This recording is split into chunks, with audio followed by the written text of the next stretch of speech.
Thank you, Rafi, and Reverend Yearwood and Nellis for your work. I am now privileged to share the virtual stage with U.S. Representative A. Donald McEachin of the 4th District of Virginia. Congressman McEachin was first elected in November 2016 and has since been selected by his colleagues to serve as co-chair of the House Democratic Environmental Message Team, co-chair of the Congressional Black Caucus Transportation, Infrastructure, Environment and Energy Policy Council, vice chair of the Sustainable Energy and Environment Coalition.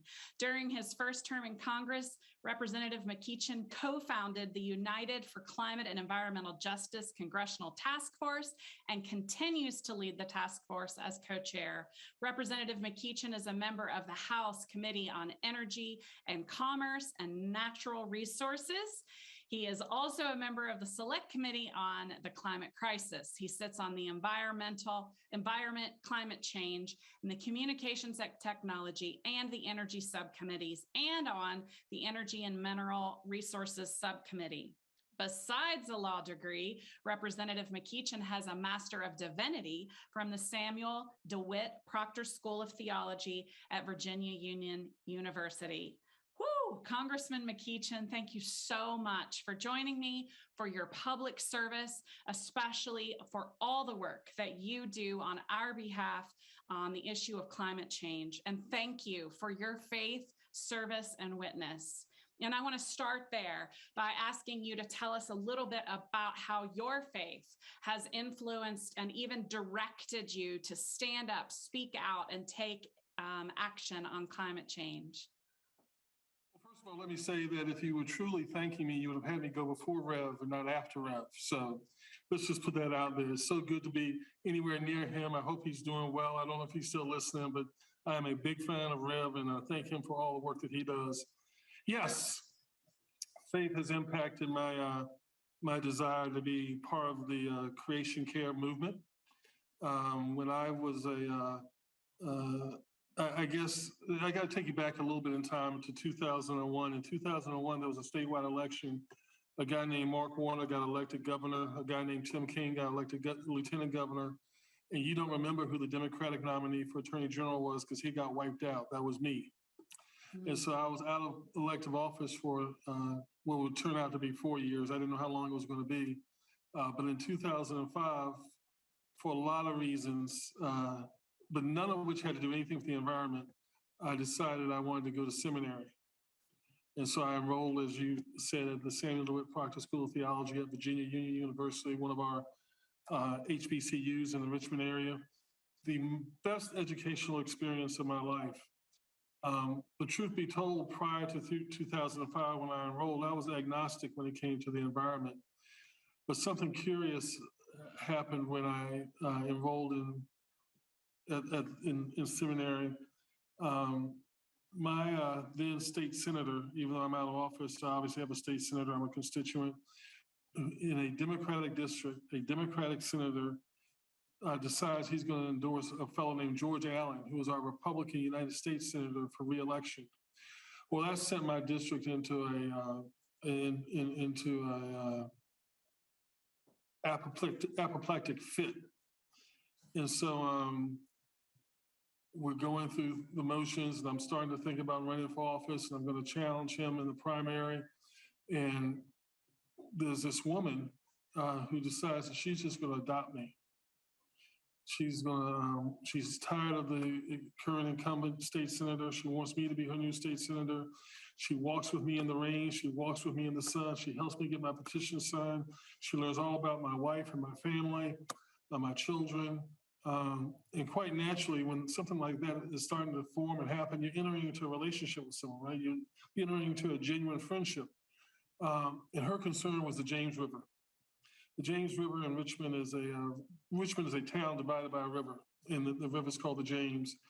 And she was deeply concerned about the health of the James River and all the things that go along with caring about our water systems.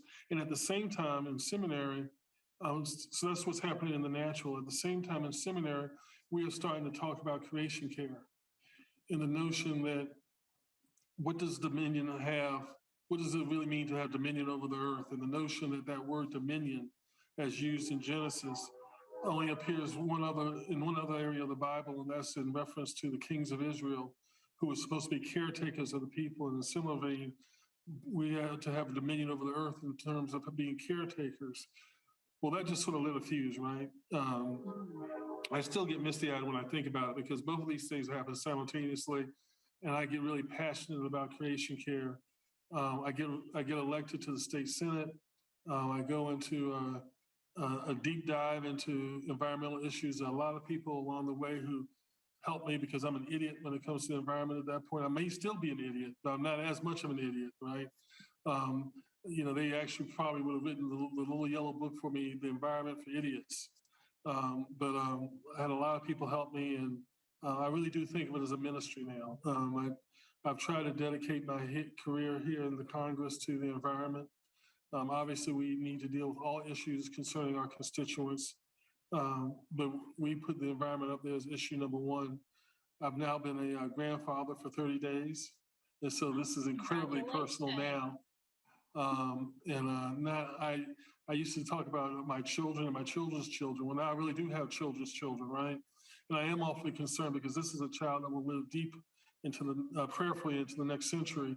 And I want to make sure that he has all the benefits of the planet that I had. And so it is a ministry, it is personal. I've met my descendants who will have to deal with the ramifications of our actions. And that brings me to you today. Yes, thank you so much. And I absolutely agree. And seminary is when that connection came for me as well of faith and climate. And so thank you for sharing your story.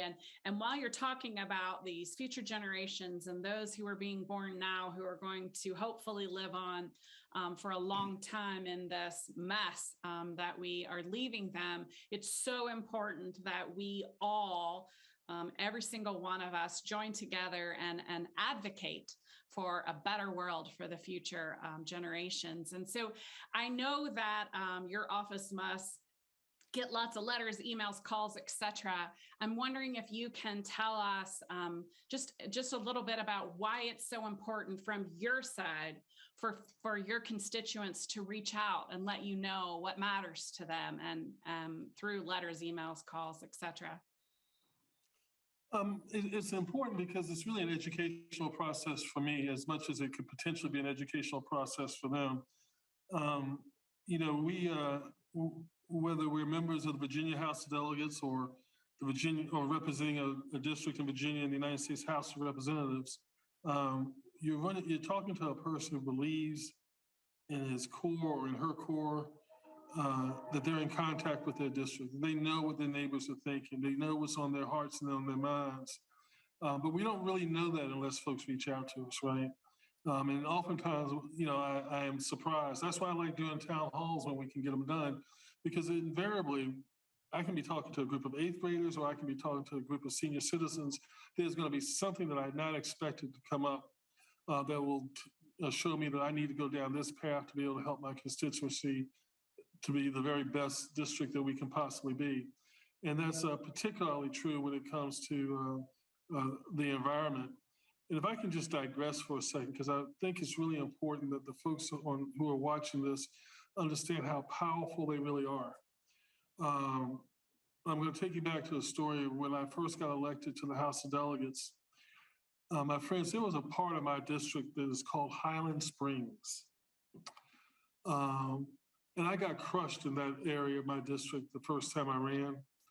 And I am convinced, and remain convinced today, well, not today anymore, but I was convinced at the time that if I walked down the middle of the street of Highland Springs and the clouds opened and a sunbeam came down on my shoulder and a dove descended and a voice boomed out and said, "This is my son with whom I am well pleased," I would still lose Highland Springs. But interestingly, to this day, I do not know why it happened or how it happened.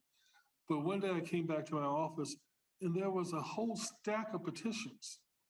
And let me suggest to you that petitions are not impactful in and of themselves. Petitions are only impactful if you've left some contact information on them. And I'm going to get to that in a minute. But they left a whole stack of petitions, and Lord knows they were all from Highland Springs. And I just happened to be on the right side of that issue to the petitioners. And so we took the time to look down the list, and we had phone numbers and addresses, because you didn't use email back then. And we took the time to call and or write each person and say, I'm with you on that issue. And so that's why the contact information is so important, because if you just left me a bunch of names, it wouldn't have done me any good, right? It wouldn't have been impressive to me, nor would it have done me any good. But if you left me names and contact information, now I can have a dialogue with my district. And so I was able to call folks and write folks, and I never lost Highland Springs again. And so it is awfully important that you reach out, that you try to contact your representative, that you don't underestimate the power of you contacting that representative, and that you leave some contact information behind, whether you're doing it by email, snail mail, petitions, however you choose to contact him or her, please do so. You can be awfully important, awfully persuasive. Thank you so much. Good news for you is that all of us who are gathered here today at the a little later this afternoon, we are all going to literally pick up our phones and call our representatives and give them either on live or leave a voicemail to let them know that we care about climate. So you have teed that up well. There's so much bad news. I'm just wondering if you can give us, we don't have much time left, but in 1 minute, if you can share with us some good news on climate that's happening in Washington right now. Well, I actually think we're going to make some progress. I think I don't have any inside information about what Senator Manchin is thinking, but I do know from my friends in the Senate and from my leadership that there's serious conversation going forward about what we have at one time called Build Back Better. And of course, from our perspective, what you and I are concerned about are the climate provisions there, which I think amount to maybe $550 billion, maybe smaller than that before it's all done, said and done. But getting these monies together and getting another tranche of money put forward to help our environment, to help clean up this campground that we call the Earth is good news. And so I'm hopeful and prayerful that we're going to get at least a portion of that done. But look, in my faith tradition, they say, do not grow weary of well-doing. We'll get this done, but let us not grow weary, because there's more to do. There's more to get done. And there are more generations to think about. That's right. Thank you so much, Congressman, for being with us today. I know you are such a busy man. It has really been my honor to be with you and speak with you, and that you have so many people. I'm in Kentucky, but you have so many people who are cheering you on and are so thankful for your leadership. Continuing on the theme of advocacy, after a quick break for our bodies and spirits with my friend and colleague, Scott Harden-Neary, we will hear from two faith leaders who've been involved in advocacy for many years. And after their session, we will have a call to action where all of us will pick up our phones. We're going to call our senators at the same time. And going off of what Congressman McEachin just told us, we're going to encourage them to move on this monies. And then also, don't forget that we will have a networking session, and you are all invited at the end of the summit.